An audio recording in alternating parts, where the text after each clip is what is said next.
샬롬 사랑하는 성도 여러분, 오늘 하루도 하나님의 은혜와 사랑이 가득한 복된 하루 되시기를 소망합니다. 오늘 함께 나누실 말씀은 마가복음 12장 13절에서 27절 말씀입니다. 그들이 예수의 말씀을 책잡으려 하여 바리새인과 헤롯 땅 중에서 사람을 보내매 와서 이르되 선생님이여 우리가 아노니 당신은 참되시고 아무도 꺼리는 일이 없으시니 이는 사람을 외모로 보지 않고 오직 진리로서 하나님의 도를 가르치심이니이다. 가이사에게 세금을 바치는 것이 옳으니이까 옳지 아니하니이까 우리가 바치리이까 말리이까 한데 예수께서 그 외식함을 아시고 이르시되 어찌하여 나를 시험하느냐 데나리온 하나를 가져다가 내게 보이라 하시니 가져왔거늘 예수께서 이르시되 이 형상과 이 글이 누구의 것이냐 이르되 가이사의 것이니이다. 이에 예수께서 이르시되 가이사의 것은 가이사에게 하나님의 것은 하나님께 바치라 하시니 그들이 예수께 대하여 매우 놀랍게 여기더라. 부활이 없다 하는 사두개인들이 예수께 와서 물어 이르되 선생님이여 모세가 우리에게 써주기를 어떤 사람의 형이 자식이 없이 아내를 두고 죽으면 그 동생이 그 아내를 취하여 형을 위하여 상속자를 세울지니라 하였나이다. 7형제가 있었는데 마지가 아내를 취하였다가 상속자가 없이 죽고 둘째도 그 여자를 취하였다가 상속자가 없이 죽고 셋째도 그렇게 하여 7이 다 상속자가 없었고 최후의 여자도 죽었나이다. 7사람이 다 그를 아내로 취하였으니 부활 때 곧 그들이 살아날 때에 그 중에 누구의 아내가 되리이까. 예수께서 이르시되 너희가 성경도 하나님의 능력도 알지 못함으로 오해함이 아니냐. 사람이 죽은 자 가운데서 살아날 때에는 장가도 아니가고 시집도 아니가고 하늘에 있는 천사들과 같으니라. 죽은 자가 살아난다는 것을 말할진대 너희가 모세의 책 중 가시나무 떨기에 관한 글에 하나님께서 모세에게 이르시되 나는 아브라함의 하나님이요 이삭의 하나님이요 야곱의 하나님이로라 하신 말씀을 읽어보지 못하였느냐. 하나님은 죽은 자의 하나님이 아니요 산 자의 하나님이시라. 너희가 크게 오해하였도다 하시니라. 아멘. 오늘 함께 읽어본 본문 말씀은 13절부터 17절 그리고 18절에서 27절 이렇게 두 단락으로 나눌 수가 있는데요. 13절부터 17절까지는 성전에서 있었던 6개의 논쟁 중 세 번째 논쟁으로 유대 종교 지도자들은 이제 다시 바리새파와 헤롯 땅의 사람들을 보내어 세금 문제를 질문함으로써 예수님을 정치적인 공지로 몰아넣어 죽이려고 합니다. 로마의 세금을 내는 일에 바리새파는 적극적으로 반대하지만 헤롯 당원들은 찬성을 하는 사람들이었습니다. 만일 예수님께서 세금을 내지 말라라고 하신다면 반역죄에 해당될 것이고 세금을 내라고 하신다면 무리는 예수님에게서 등을 돌리게 되는 상황이 되는 것입니다. 어떠한 대답을 하시든지 문제를 일으키게 되는 것이죠. 그러나 만왕의 왕이시며 모든 지혜의 근원이신 예수님은 그들이 자신을 시험하고 있다는 사실을 잘 알고 계셨기 때문에 되려 질문을 한 사람들에게 다시 질문을 하십니다. 데나리온 하나를 가져오라 하시고는 이 형상과 이 글이 누구의 것이냐고 질문하시죠. 그러자 그들은 가이사의 것이라 말합니다. 여기서 가이사란 로마 황제를 지칭하는 말입니다. 이에 예수님은 어떻게 답변하시나요? 17절 말씀입니다. 이에 예수께서 이르시되 가이사의 것은 가이사에게 하나님의 것은 하나님께 바치라 하시니 그들이 예수께 대하여 매우 놀랍게 여기더라. 그들은 자신들이 생각했던 답이 아니라 놀랐을 것입니다. 세금을 내라 또는 세금을 내지 말라라는 답이 나올 줄 알았는데 예수님은 가이사의 것은 가이사에게 하나님의 것은 하나님에게 바치라 라는 모호한 대답이 있었으니 말이죠. 그들은 이 예수님의 대답에 대하여 다시 한번 생각하게 됐을 것입니다. 과연 가이사에게 속한 것은 무엇이며 하나님께 속한 것은 또 무엇일까? 하고 말이죠.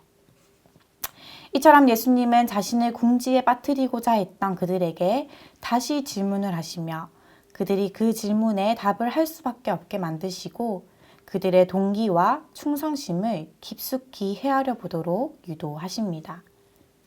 가이사의 것은 가이사에게, 하나님의 것은 하나님에게 바치라는 이 예수님의 대답에서 가이사의 것은 어떠한 것이며 또 하나님의 것은 어떠한 것을 의미하는지에 대한 명확한 답은 알 수가 없습니다. 그러나 앞선 마가복음 8장 33절의 말씀에서 베드로를 꾸짖어 이르시되 사탄아 내 뒤로 물러가라. 내가 하나님의 일을 생각하지 아니하고 도리어 사람의 일을 생각하는도다.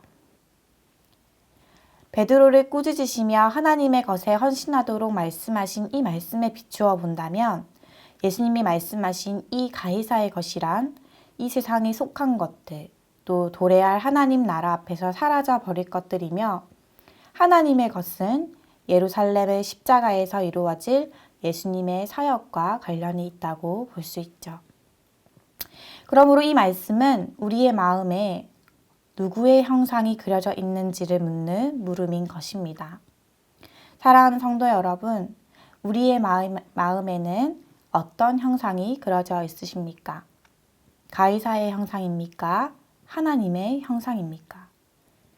우리는 이 세상에 사라져 버릴 것들에 우리의 삶을 바치시겠습니까? 다가오는 저 영원한 하나님 나라의 소망을 보며 살아가시겠습니까? 예수님은 말씀하십니다. 하나님의 것은 하나님에게 바치라. 우리는 하나님의 형상을 지닌 하나님의 창조물이며 하나님에 속한 하나님의 자녀인 줄을 믿습니다. 그렇다면 우리는 하나님의 자녀로서 우리의 삶과 우리의 모든 것을 하나님께 바쳐야 할 것입니다. 이 세상에 속한 것들, 사라져버릴 무의미한 것들, 가이사의 형상을 담고 있는 돈, 권력, 쾌락과 같은 우상은 세상에 던져버리고 진짜 가져야 할 진리를 품고 영원한 하나님 나라의 소망을 두며 하나님께 속한 우리의 삶을 온전히 하나님께 바쳐드리는 삶을 살아가는 저와 여러분들이 되시기를 간절히 소망합니다. 다음으로 18절부터 27절 말씀에는 사두개인들과 예수님 사이에 있었던 부활 관련 논쟁이 나오는데요. 이 논쟁 역시 성전에 있었던 6개의 논쟁 중 4번째 것으로 사두개인들도 예수님을 공동의 적으로 인식하고 하나같이 예수님을 책잡아 넘어뜨리려고 합니다. 여기에 나오는 사두개인들은 유대의 제사장 귀족 계급들로서 자기들의 눈으로 보는 것들만을 믿으려는 경향이 있었기에 부활, 천사들, 귀신들 등을 포함한 초자연주의인 것들은 부인하고 부활신앙을 정치적으로 위험하다고 보았습니다. 그래서 그들은 예수님을 당황하게 만들 목적으로 한 예를 들며 예수님에게 질문합니다. 7형제가 있었는데 마지가 결혼해서 자식이 없이 죽었습니다. 그러면 그 동생이 갑으로 남은 형수와 결혼해서 자식을 낳아 형을 잔으로 삼아야 했죠. 그래야 가게가 끊이지 않고 유산도 상속받을 수 있기 때문일 것입니다. 둘째 동생도 형수와 결혼을 했다가 상속자가 없이 죽었고 7형제가 다 상속자가 없었고 최후에 그 아내도 죽었습니다. 7형제가 다 그 아내와 결혼했으니 부활 때 남편들이 모두 부활하게 된다면 이 아내는 도대체 누구의 아내이겠냐는 것이 바로 이 사두개인들의 질문이었습니다. 사두개인들은 이 예가 바로 부활은 말도 안 되는 사상이라는 것을 말하고 싶었을 것입니다. 그러자 예수님은 대담하게 그들을 꾸짖으시죠. 24절 말씀입니다. 너희가 성경도 하나님의 능력도 알지 못함으로 오해함이 아니냐. 사람이 죽은 자 가운데서 살아날 때에는 장가도 아니가고 시집도 아니가고 하늘에 있는 천사들과 같으니라. 영적 세계에 대한 사두개인들의 무지를 폭로하고 그들의 관계를 단번에 깨트리셨습니다. 사두개인들은 예수님을 죽일 빌미를 찾기 위해 곤란한 질문을 하였지만 예수님은 한치의 흔들림도 없이 죽은 자들의 하나님이 아니라 산 자들의 하나님이라 말씀하십니다. 아브라함, 이삭, 야곱은 분명히 죽었지만 하나님의 능력과 말씀에 의해 살아있으며 다시 살아날 것입니다. 기독교 신앙에서 부활이나 영생의 진리를 뺀다면 빈 껍데기일 뿐일 것입니다. 사도 바울은 만일 부활이 없다면 그리스도께서 다시 살아나신 일도 거짓이요 그분을 믿는 우리들의 신앙도 허망한 것이라 했습니다. 그리스도의 부활 생명은 사망이나 생명이나 천사들이나 권세자들이나 현재일이나 장래일이나 능력이나 다른 어떤 피조물이라도 우리를 우리 주 그리스도 예수 안에 있는 하나님의 사랑에서 끊을 수 없으리라 말씀하신 것처럼 우리를 향하신 하나님의 무한하신 사랑을 보여주는 것이며 우리는 죽음 이후의 영원한 삶이 있기에 이 땅의 소망을 품지 아니하고 하늘 소망을 품으며 하나님 나라에 한 걸음 가까이 나아가게 될 것입니다. 사랑하는 성도 여러분, 예수님은 말씀하십니다. 하나님의 것은 하나님에게 바치라. 하나님은 산자의 하나님이시다.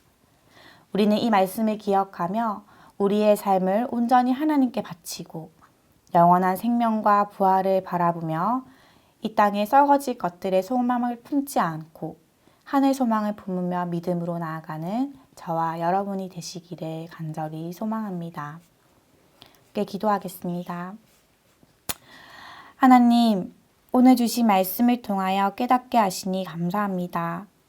우리의 마음 가운데 어떠한 형상이 새겨져 있는지 되돌아보게 하시고 이 땅에 썩어질 것들을 바라보며 살아왔다면 이 시간 회개하오니 용서하여 주시옵소서.